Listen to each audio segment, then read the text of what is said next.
భారత అంతరిక్ష పరిశోధన సంస్థ ఈ స్థాయికి ఎదగడం వెనుక ఎన్నో ఒడిదుడుకులున్నాయి.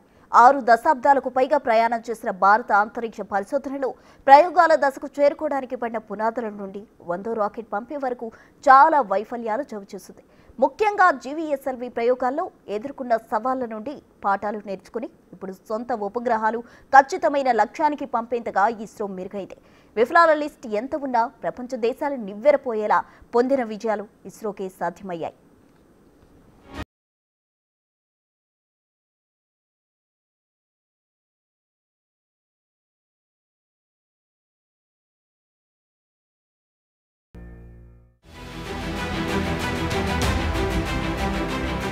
ఇస్రో చేస్తున్న అద్భుతాల గురించి మనందరికీ తెలుసు. చంద్రయాన్-3 విజయం తరువాత ప్రపంచమంతా ఇస్రో సామర్థ్యాన్ని కొనియాడింది. 2024 ప్రారంభంలో చంద్రయాన్-3 మిషన్తో చంద్రుని దక్షిణ ధ్రువం దగ్గర సాఫ్ట్ ల్యాండింగ్ చేసిన మొట్టమొదటి దేశంగా భారత్ చరిత్ర సృష్టించింది. రోవర్ ప్రజ్ఞాన్ను మోసుకెళ్లే విక్రమ్ ల్యాండర్ చంద్రుని ఉపరితలాన్ని విజయవంతంగా తాకి ఇస్రో సాంకేతిక సామర్థ్యాలను ఇనుమడింపచేసింది. ప్రపంచ దేశాలు ఆశ్చర్యపోయేలా తక్కువ ఖర్చుతో ఎక్కువ ఫలితాలను సాధించి ఔరా అనిపించింది. ఆ తరువాత భారతదేశపు మొట్టమొదటి అంతరిక్ష ఆధారిత సౌర మిషన్ ఆదిత్య L1 ని ప్రయోగించింది. భూమికి దాదాపు 1.5 మిలియన్ కిలోమీటర్ల దూరంలో ఉన్న ఈ మిషన్ అంతరిక్ష ఆధారిత అబ్జర్వేటరీ క్లాస్ సోలార్ మిషన్లలో భారతదేశ ప్రవేశాన్ని ఘనంగా సూచించింది. ఇలా ఇప్పటికీ అనేక దేశాలు, ప్రైవేట్ సంస్థలు అంతరిక్ష మిషన్ల కోసం ఇస్రోను సంప్రదించే స్థాయికి ఎదిగింది. అయితే ఈ దశకు చేరుకోవటానికి ఇస్రో సుదీర్ఘ ప్రయాణం చేసింది. వచ్చిన ప్రతి వైఫల్యాన్ని పాఠంగా నేర్చుకుని ఇప్పుడు ప్రపంచ దేశాలకు మార్గదర్శకంగా మారింది. భారతీయ అంతరిక్ష పరిశోధన సంస్థ ఇస్రో అంతరిక్ష పరిశోధనల కోసం భారత ప్రభుత్వం ఏర్పాటు చేసిన సంస్థ. ఈ సంస్థ దేశాభివృద్ధి లక్ష్యంగా అంతరిక్ష విజ్ఞానాన్ని అభివృద్ధి చేసే ఉద్దేశంతో ఏర్పాటై ప్రస్తుతం ప్రపంచంలోని అగ్రగామి అంతరిక్ష రంగ సంస్థల్లో ఒకటిగా నిలబడింది. బెంగళూరు కేంద్రంగా ఏర్పాటైన ఇస్రోకు దేశంలోని వివిధ ప్రదేశాల్లో పరిశోధన, అభివృద్ధి కేంద్రాలున్నాయి. 1947లో స్వాతంత్ర్యం వచ్చినప్పుడు భౌగోళికంగా చాలా పెద్దదైన భారతదేశానికి రక్షణ అవసరాలు, అభివృద్ధికి అంతరిక్ష పరిజ్ఞానం అవసరాన్ని గ్రహించి భారత ప్రభుత్వం అంతరిక్ష పరిశోధన వ్యవస్థ ఏర్పాటు చేయడానికి సన్నాహాలు మొదలుపెట్టింది.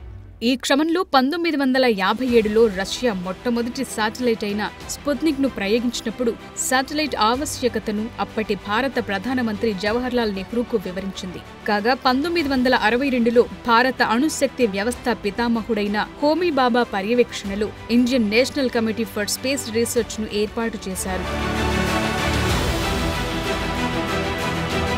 అయితే మొట్టమొదటి నుండి ఉపగ్రహాల నిర్మాణాన్ని దృష్టిలో పెట్టుకుని దానికి అవసరమైన భూ ఉపరితల లక్షణాలను అధ్యయనం చేయడానికి కేరళలో త్రివేంద్రం వద్ద తుంబా ఈక్వటోరియల్ రాకెట్ లాంచింగ్ స్టేషన్ నెలకొల్పారు. అమెరికా, రష్యాల నుండి దిగుమతి చేసుకున్న రాకెట్లను ప్రయోగిస్తూ భూ ఉపరితలాన్ని అధ్యయనం చేయటం మొదలుపెట్టారు. తక్కువ కాలంలోనే భారత్ స్వదేశీయంగా పూర్తిస్థాయి రాకెట్లను తయారు చేసి ఉపరితల అధ్యయనంలో పురోగతి సాధించింది. అయితే భవిష్యత్తులో ఉపగ్రహానికి అవసరమైన అన్ని పరికరాలను ఇతర దేశాలు అందించకపోవచ్చని గ్రహించిన విక్రమ్ సారాభాయ్ ఉపగ్రహానికి అవసరమైన అన్ని విడిభాగాలను దేశీయంగానే తయారు చేసే దిశగా పనిచేయటం ప్రారంభించారు. కాగా 1969లో Indian national committee for space research INCOSPAR ఇస్రోగా మారింది. 1972లో ప్రత్యేక అంతరిక్ష విభాగం ఏర్పడింది. అయితే కేవలం ఉపగ్రహాలను తయారు చేయటమే కాకుండా వాటిని ప్రయోగించే సామర్థ్యాన్ని కూడా పొందాలని గుర్తించిన సారాభాయ్ శాటిలైట్ స్పేస్ షిప్ రూపకల్పన మొదలుపెట్టారు.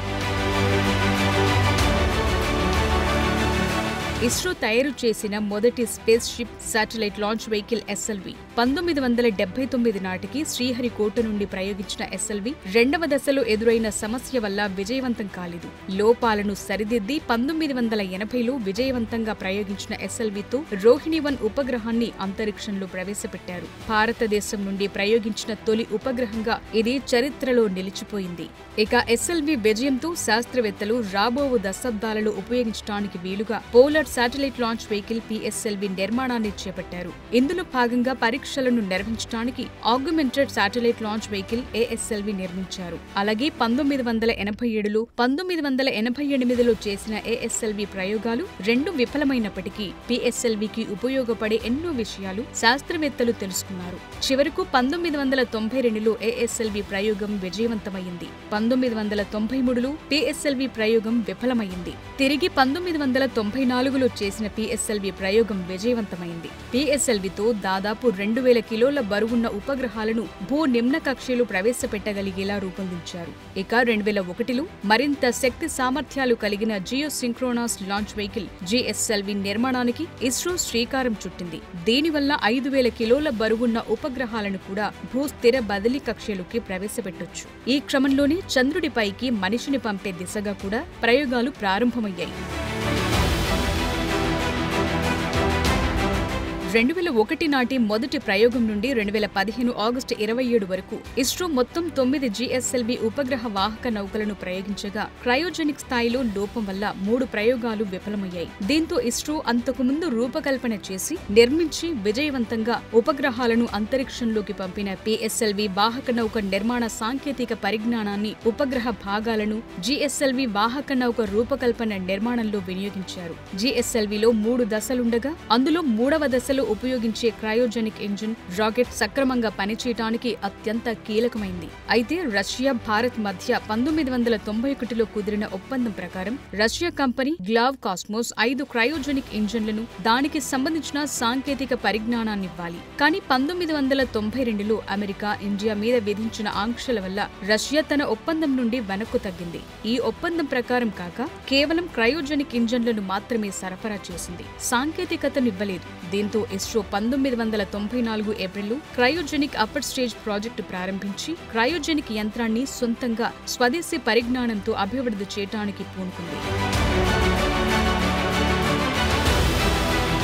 2010లో ప్రయోగించిన 2 GSLV వాహనాలు ఉపగ్రహాన్ని గమ్యం చేర్చడంలో విఫలమయ్యాయి. అయితే దేశీయంగా తయారు చేసిన క్రయోజెనిక్ ఇంజిన్ను ఉపయోగించిన GSLV Mark II, GSLV D5 ఉపగ్రహ వాహక ప్రయోగం మొదటిసారి విజయవంతమైంది. దీన్ని 2014 జనవరి 5న ప్రయోగించారు. ఇక GSLV శ్రేణి ఉపగ్రహ ప్రయోగ వాహనాలన్నీ ఆంధ్రప్రదేశ్ నెల్లూరు జిల్లా శ్రీహరికోటలోని సతీష్ ధావన్ అంతరిక్ష కేంద్రం నుండి ప్రయోగించడం విశేషం.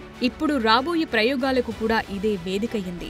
గగన్యాన్ 3వ దశలో భాగంగా GSLV MK3లో ఇస్రో సిబ్బందితో కూడిన ఆర్బిటర్ గగన్యాన్ను ప్రయోగించాలని ప్రణాళిక చేసింది. 1960లలో భారతదేశం అంతరిక్ష కార్యక్రమాలను ప్రారంభించినప్పుడు దేశం పరిమిత వనరులతో అభివృద్ధి చెందుతున్న దేశంగా ఉంది. కానీ రాను రాను భారత్ అంతరిక్ష కార్యక్రమాల్లో తన సత్తా చూపించింది. ఇప్పుడు అంతర్జాతీయంగా ఇస్రో అతి పెద్ద స్టాప్ గా నిలిచింది. ఈ ప్రయాణంలో ఇప్పుడు సెంచరీ పూర్తి చేస్తున్న ఇస్రో భవిష్యత్తులో మరిన్ని సెంచరీలు మరింత వేగంగా చేస్తుందనటంలో సందేహం లేదు.